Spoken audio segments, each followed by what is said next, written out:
For the last few classes, we've been doing some reading work on the short story that you chose.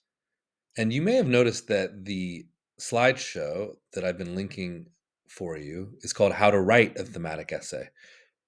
And the point is that you're not going to be able to write an essay about literature, an essay of literary analysis, a thematic essay, without doing a lot of reading work first. So even though the slides have been called How to Write a Thematic Essay, the work we've really been doing has been reading work. And we're going to continue with that a little bit today, but you're going to start to see now that we are really shifting into thinking about how to write about this fiction effectively. And in order to write a effective paper on the short story you're reading, you're really going to need to develop a strong claim. And the first part of today's lesson is going to be all about developing a strong claim. That is, as you can see here, step 4 on these sort of step-by-step instructions for developing ideas about theme in the stories we're reading. Now, are you ready for step 4? Well, the way to check if you're ready is to go to your document. Your document should look like this. Here's mine. I get to the bottom of my story. I've already done my annotations. I collected some ideas about possible thematic topics. You may have a box like this, just like I do. Or if you don't have that, you may have done what a lot of people did, just used a comment and brainstormed a few different ideas over here. Those topics gave you something to think about when you did step 1, which was collecting your first ideas about some themes that you think are emerging and what the thematic statement about those topics might be. So I wanted to write a little bit about jealousy, but I had to say what I thought the story was saying about jealousy. And I developed that idea over a short free write. Step 2 was to go back and think about a specific scene. I did that. I thought about this moment where it's said that Margot has committed a crime against the other kids. And that moment in the story allowed me to think a little bit deeper on this idea of jealousy and allowed me to develop those ideas a bit more. So at the end, I had a more complex idea than I did at the beginning. Step 3 asked us to go find a specific passage and see if we could find some writing moves that the author did that we thought were intentional. Part of literary analysis is sometimes trying to figure out what some of the choices the author made caused us to think about the story. So here we went through this passage pretty carefully, and I wrote a little bit about the descriptive language, but more importantly, I wrote about this really long sentence and how I thought it showed how the children were kind of getting swept up in their own jealousy. Then we all had to do a copy and comment.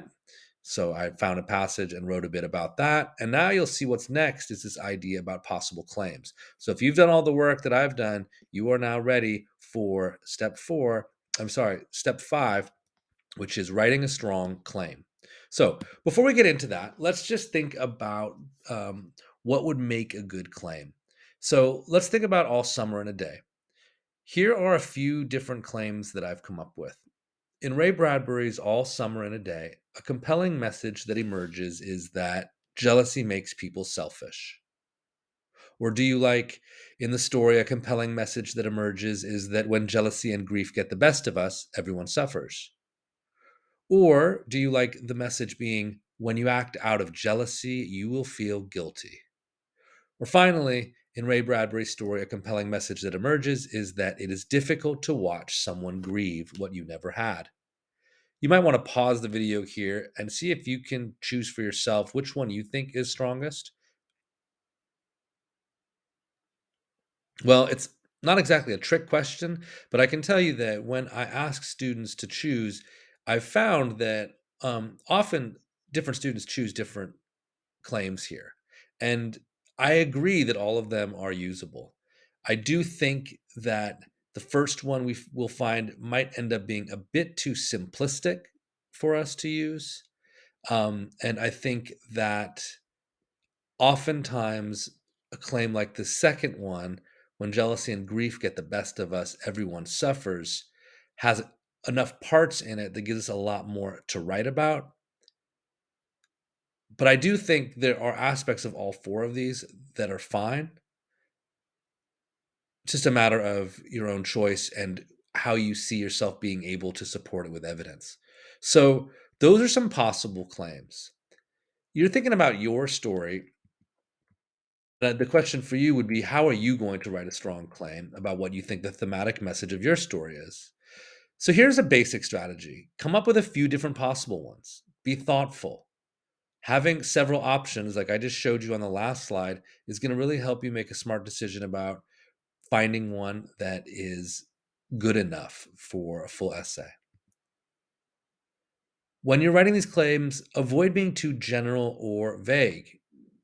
Be specific. What do you really think is being said about the thematic topic that you've identified? Try not to be too obvious. Feel free to be a little bit original. In literary analysis, there's not really a right answer. What we want to see is what your interpretation of the story is. So feel free to come up with something that is maybe a little bit offbeat or outside the box. And finally, your claim should have multiple layers or aspects that can be supported with evidence. So it's layered, right? Be complex. Those, I think, are the key criteria to a really strong claim. So, how do you get there? Well, let me give you a couple examples of how you, or a couple strategies, I should say, um, that might help you get there. Number one, list a bunch of thematic topics like I did earlier. Which topic do you find the most compelling? Which one seems the most relevant, right? Think about them for a little while before you just run with one. Once you've settled on one that you want to consider, think about how it actually is coming up into the story. Ask yourself, so what? What does the text seem to be saying about that topic? Is a message starting to emerge?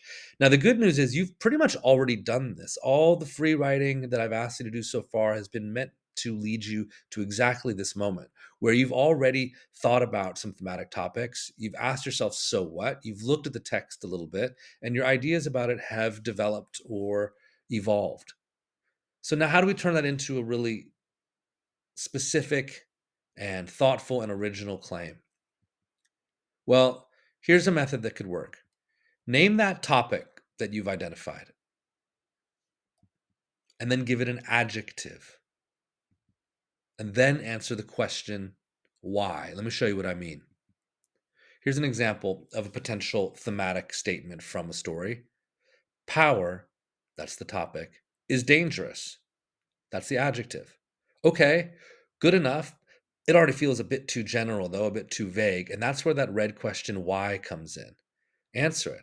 Why is power dangerous according to what we see in the story? Well, it may be that it's saying power is dangerous because it can become a prize to keep rather than a tool for helping others. That gives you a lot more to work with when you're writing your paper. Another approach, and I'll give you two examples of this one, try to name the lesson or a lesson that you've identified in the story. For example, maybe you read a story and you feel like the message is you shouldn't overprotect your children. Again, answer the question why. And you'll see that you might come up with a much more interesting, powerful, compelling claim. You shouldn't overprotect your children because humans need freedom to make mistakes in order to truly learn. Now, that is a claim that you can dig into a bit. See another version of it. One message that emerges in the story is that you should always talk about what's bothering you. That's not bad. But what if we answer the question, why? Where does that take us? You should always talk about what's bothering you because people need to process bad experiences in order to heal. Okay, now we have got a really interesting thematic message with a lot to discuss. What I want you to do is fill in this table in your document. Here I say create and fill the table, but actually you have a table already called possible claims. Write down 3 or 4 initial claims, right? One theme emerging in Kate the Great or rules of the game, whatever your story is, and then boom, 1, 2, 3, or 4. If you want to do more, that's great. The more you write, the better. Sometimes they end up getting combined. So I've got the 4 here that I mentioned before. If you use some of the methods that I gave you in this video, you might find yourself coming up with claims about thematic messages that are stronger than any of these on this slide.